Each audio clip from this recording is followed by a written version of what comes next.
Narsipatnam municipal corporation సమావేశం రసాభసగా మారింది. YSRCP సభ్యులపై TDP కౌన్సిలర్లు దాడికి దిగారు. వైఎస్ఆర్సీపీ సభ్యుల పోడియం వైపుకు వెళ్లి దౌర్జన్యం చేశారు. టీడీపీ సభ్యులు అయ్యన్న పాత్రుడు సతీమణి పద్మావతి వేలు చూపించి బెదిరించగా ఆయన కొడుకు రాజేష్ ఏకంగా వైఎస్ఆర్సీపీ సభ్యులపైకి కొట్టేందుకు వెళ్లాడు.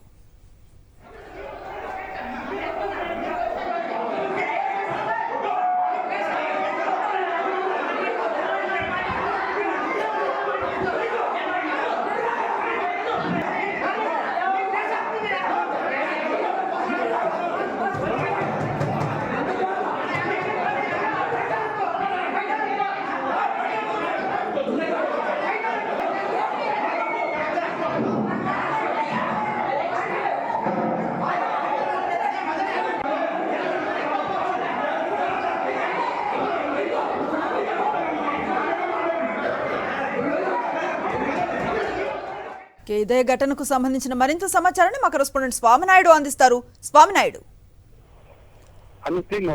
నర్సీపట్నం మున్సిపల్ కార్పొరేషన్ సమావేశం రసాబసగా మారింది.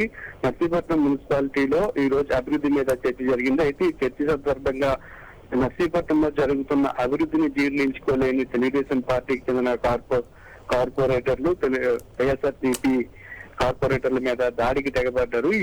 ఈ సందర్భంగా కొంతమంది తెలుగుదేశం పార్టీకి చెందిన కార్యకర్తలు నాయకులు కూడా అక్రమంగా సమావేశంలోకి చొరబడి వైఎస్ఆర్ కాంగ్రెస్ పార్టీకి చెందిన కార్పొరేటర్ల మీద దాడి కూడా కౌన్సిలర్ల మీద దాడి కూడా చేయడం జరిగింది. అయితే నర్సీపట్నంలో ఎటువంటి అభివృద్ధి జరగలేదని చెప్పి తెలుగుదేశం పార్టీ నాయకులు అసత్య ప్రచారాన్ని చేస్తుండగా వైఎస్ఆర్సీపీ అధికారంలోకి వచ్చిన తర్వాతే నర్సీపట్నంలోని అభివృద్ధి అనేది జరుగుతుంది. రోడ్ల విస్తరణతో పాటు నర్సీపట్నంలో ఒక మెడికల్ కాలేజ్ నిర్మాణం అనేది కూడా శరవేగంగా జరుగుతుంది.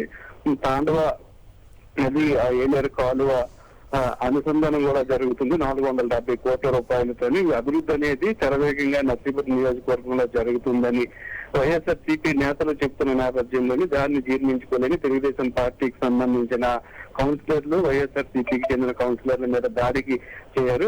పక్కన కొంతమంది కార్పొరేషన్ సభ్యులు చెప్పినప్పటికీ కూడా తెలుగుదేశం పార్టీకి చెందిన వారు ఏమాత్రం కూడా వినిపించుకోకుండా దౌర్జన్యంగా వైఎస్ఆర్సీపీకి సంబంధించిన కౌన్సిలర్లపై దాడి చేసే పరిస్థితి అయితే మనకి కనిపిస్తుంది. ముఖ్యంగా అయ్యన్న పాత్రకు సంబంధించిన కుటుంబ సభ్యులు వైఎస్ఆర్సీపీకి చెందిన కౌన్సిలర్లకు వేలు చూపిస్తూ భయభ్రాంతులకు గురి చేసే విధంగా వ్యవహరించడం జరిగింది. Anusri. Right, thank you Swami Naidu.